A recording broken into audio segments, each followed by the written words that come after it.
తిరుపతి విషయమే బాగా డిబేట్ జరిగింది అది గట్టిగా. కొవ్వు లేదన్నారని కొవ్వు లేదని ఎవరన్నారు? ఎన్డీటీవీ సర్టిఫికెట్ ఎవరు? సిబిఐ ఇచ్చింది కదా, సిబిఐ ఏమిచ్చింది?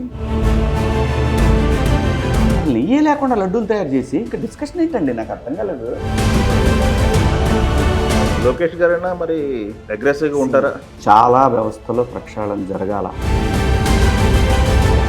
తప్పు చేసిన వాడు రెచ్చిపోతున్నప్పుడు దాన్ని సమర్థవంతంగా ఎదుర్కోవాలి కదా. ఆయన అంతే మారడదు. అదే కోర్స్ మొన్న పెద్ద డిబేట్ ఏపీకి సంబంధించి జరిగింది. అయితే ఇదే తిరుపతి విషయమే బాగా డిబేట్ జరిగింది అది గట్టిగా. నేనేమంటానంటే, ప్రజలు మనల్ని నమ్మాలంటే సమీక్ష చేసుకొని దాడి చేయాలి. సమీక్ష చేసుకోకుండా దాడి చేయటం వల్ల ఏమైందంటే ప్రజల్లో మనము ఆ నమ్మకాన్ని తెచ్చుకోలేము. ఆల్రెడీ కోల్పోయి ఉన్నప్పుడు ఏంటంటే అసలు ఏం జరిగింది, ఒక సమీక్ష జరగాలి కదా.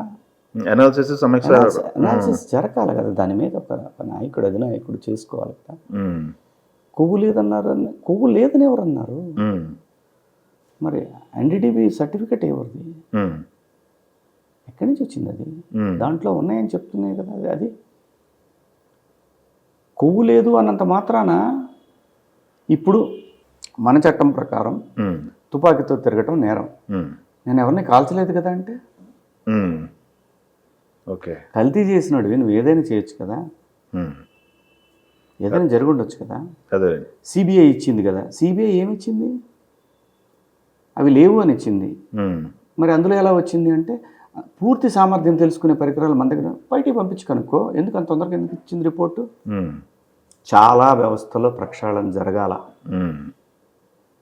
చాలా వ్యవస్థల్లో పైనుంచి కింద దాకా ఉన్న వ్యవస్థల్లో ప్రక్షాళన జరగాల.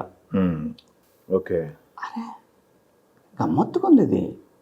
నా ఇంట్లో దూకావు, నువ్వు దొంగతనానికి వచ్చావు, మర్డర్ చేయడానికి వచ్చావు. కానీ దూకినంత మాత్రాన నేను చేశానంటే కల్తీ జరిగింది అక్కడ. అసలు నెయ్యే లేకుండా లడ్డూలు తయారు చేసి ఇంకా డిస్కషన్ ఏంటండి? నాకు అర్థం కాలేదు. దీన్ని అక్కడ రాజమండ్రి పెద్ద ఆయన ఒక గంట కోడి మాట్లాడుతుంటాడు. ఏం చెప్తాం, వాదనలు పెట్టుకోవాలా? దీనికి వర్గాలుగా విడిపోయి తప్పు ఏ రాజకీయ పార్టీ చేసినా తప్పే. రాజు మొండిగా ఉంటేనే పరిపాలన బాగా జరుగుతుంది. ఇన్ని రోజులైనా కానీ తప్పు చేసిన వాళ్ళకి శిక్ష పట్టలేదు.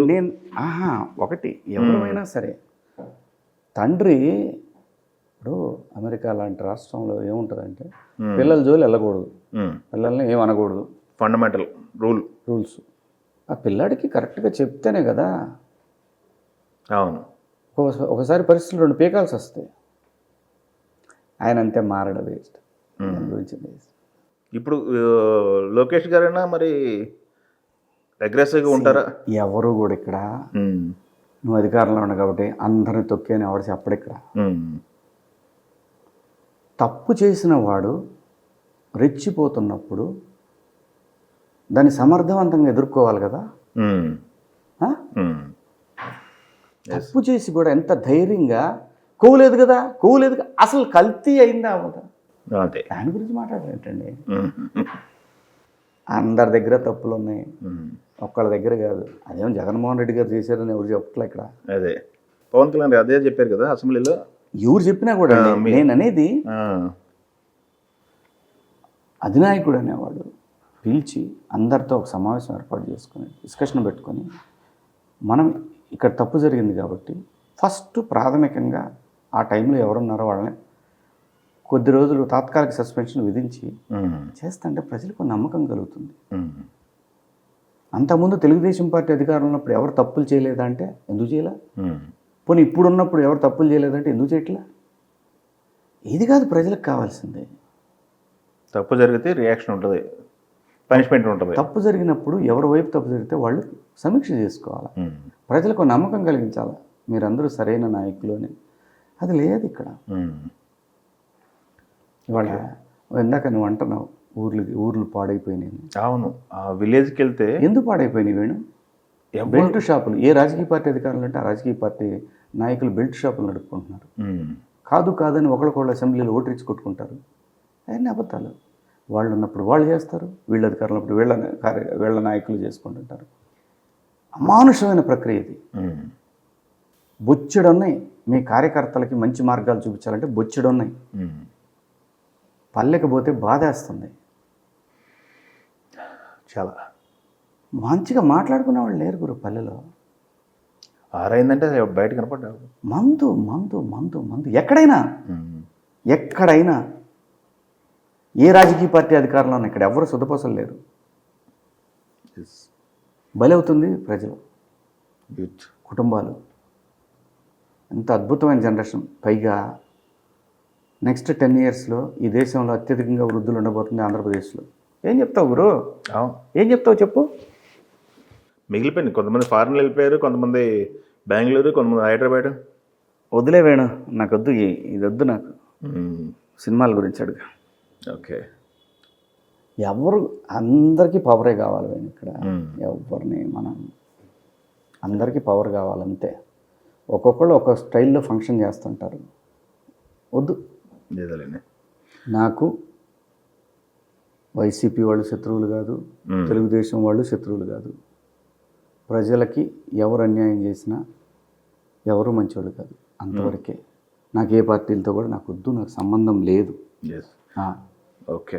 2029 ఏమన్నా ఛాన్సెస్ ఉన్నాయా? ప్రత్యక్ష రాజకీయాలు కానీ పరోక్షంగా కానీ? Go with the flow. నాకు తెలియదు వేణు. 2029లో మాట్లాడతావు. ఒకవేళ వెళ్తుంటే అప్పుడు నట్టగా అడుగుతావు గాను, లేదా అప్పటికి సినిమాలు చేస్తుంటే ఏంది చేయట్లేదా అని అడుగుతావు, ఏదో అడుగుతావు. వద్దబ్బా, నిజం చెప్తున్నా, వద్దు.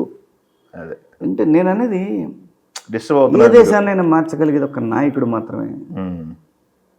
ఏ దేశాన్ని, సింగపూర్ని మార్చింది ఒక నాయకుడు, హైదరాబాద్ను మార్చింది ఒక నాయకుడు.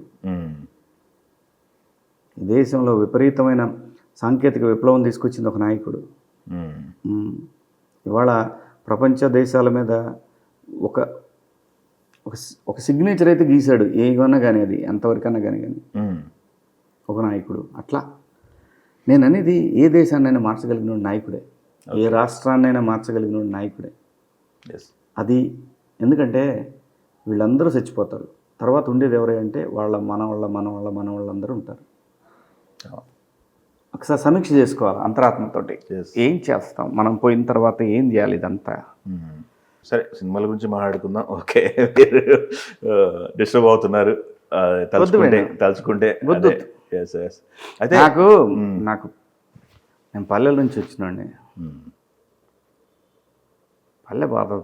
పల్లెని మనుషులు కూడా పనిచేసే ఉద్దేశాలు లేవు.